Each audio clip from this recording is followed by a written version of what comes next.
Hello from the Garrett Public Library for this week's Railroader Reading. I'm Neal, and hopefully everyone's had a good week. I've selected excerpts from a book titled The Museum of Extraordinary Things by Alice Hoffman. The setting is Coney Island, New York. The era in history, first years of the 20th century. The world in a globe. You would think it would be impossible to find anything new in the world. Creatures no man has ever seen before. One-of-a-kind oddities in which nature has taken a back seat to the coursing pulse of the fantastical and the marvelous. I can tell you with certainty that such things exist. For beneath the water there are beasts as huge as elephants with hundreds of legs. And in the skies, rocks, thrown alit from the heavens, burn through the bright air and fall to earth. There are men with such odd characteristics, they must hide their faces in order to pass through the streets unmolested. And women who have such peculiar features, they live in rooms without mirrors. My father kept me away from such anomalies when I was young, though I lived above the exhibition that he owned in Coney Island, the Museum of Extraordinary Things. Our house was divided into two distinct sections. Half we lived in, the other half housed the exhibitions. In this way, my father never had to leave what he loved best in the world. He had added on to the original house, built in 1862, the year the Coney Island and Brooklyn Railroad began the first horse-drawn carriage line to our city. My father created the large hall in which to display the living wonders he employed, all of whom performed unusual acts or were born with curious attributes that made others willing to pay to see them. My father's museum employed a dozen or more living players during the season. Each summer, the acts of wonder performed in the exhibition hall several times a day. In the afternoon and in the evenings, each displaying his or her own rare qualities. I was not allowed to speak to them, though I longed to hear the stories of their lives and learn how they came to be in Brooklyn. Fish was a part of our daily nourishment, for my father believed that we took on the attributes of our diet, and he made certain I ate a meal of fish every day, so my constitution might echo the abilities of these creatures. We bathed in ice water, good for the skin and inner organs. My father had a breathing tube constructed so that I could remain soaking underwater in the clawfoot tub, and soon my baths lasted an hour or more. I had only to take a puff of air in order to remain beneath the surface. I felt comfortable in this element, a sort of girlfish, and soon I didn't feel the cold as others did, becoming more and more accustomed to temperatures that would chill others to the bone. In the summer, my father and I swam in the sea together each night, braving the waves until November, when the tides became too frigid.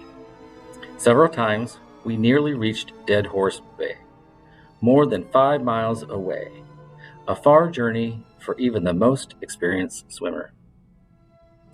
I had long black hair that I wore braided, and I possessed a serious and quiet demeanor. I understood my place in the world, and was grateful to be in Brooklyn, my home, and the city that Whitman himself had loved so well. I was well-spoken and looked older than my age. Because of my serious nature, few would guess I was not yet 10. My father preferred that I wear black, even in the summertime. He told me that in the village in France where he'd grown up, all the girls did so. My father insisted I wear white cotton gloves in the summer and a creamy kid leather pair when the chill set in. I tolerated this rule and did as I was told, even though the gloves felt scratchy on summer days, and in winter chafed and left red marks on my skin. My hands had suffered a deformity at birth, and I understood that my father did not wish me to be thought of with the disdain that greeted the living wonders he employed. Our housekeeper was my only connection to the outside world. an Irishwoman of no more than 30. Maureen had once had a boyfriend who had burned her face with sulfuric acid in a fit of jealous rage. I didn't care that she was marked by scars. Maureen had seen to my upbringing ever since I was an infant. She'd been my only company, and I adored her, even though I knew my father thought her to be uneducated and not worth speaking to about issues of the mind. Maureen was smart and able, despite my father's opinion, and she often treated me as an equal. I liked to sit on the back steps beside her as we took our lunch together. She fixed lettuce and butter sandwiches to share with me. I thought she was quite beautiful, despite her scars. She was the one person, other than my father, who knew of my deformity, and she concocted a mixture of aloe and mint to rub between my fingers. I was grateful for both her kindness and her matter-of-fact air. "It fixes most things," she said knowingly of the salve, "except for my face."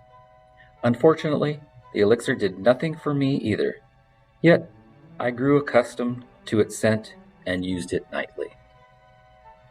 "I'll sneak you into the exhibits if you want," Maureen offered every now and then, though she was well aware that children under the age of 10 were banned from entrance.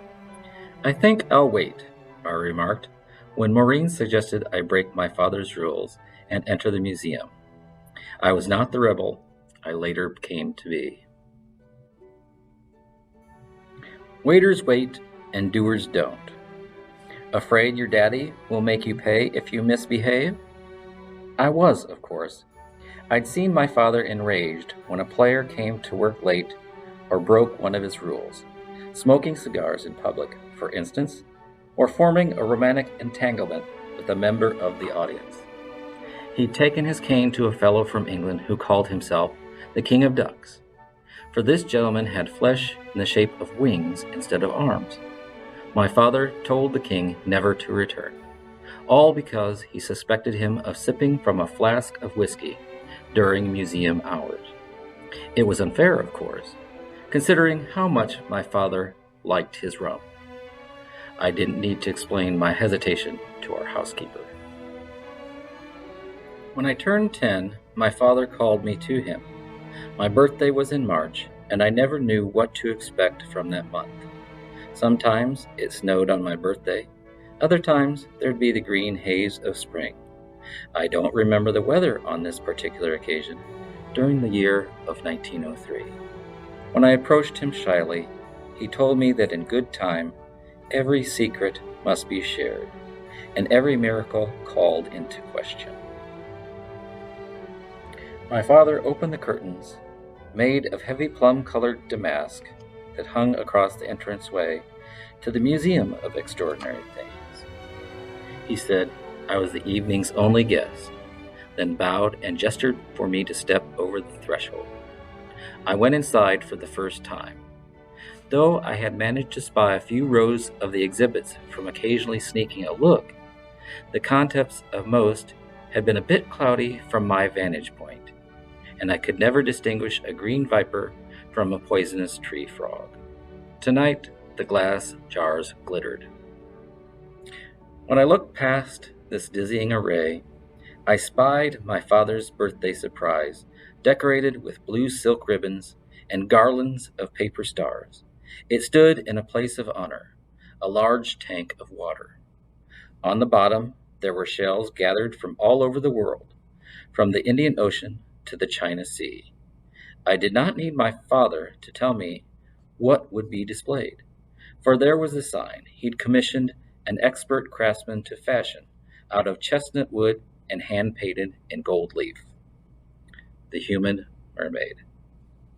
Beneath that title was carved one word alone, my name, Coralie. I did not need further instructions. I understood that all of my life had been mere practice for this very moment. Without being asked, I slipped off my shoes. I knew how to swim. I've added a little surprise, music to hopefully enhance the mood and feel of the story. The songs in order were Solveig's Song by composer Edvard Grieg, Bar Chorale by composer Jacques Offenbach. For anyone watching that has the capability to leave comments, leave an opinion below in that section. Keep on enjoying the beginning of summertime this week in anticipation of next week's reading by another great staff member. For me, it's over and out until the next time we virtually meet.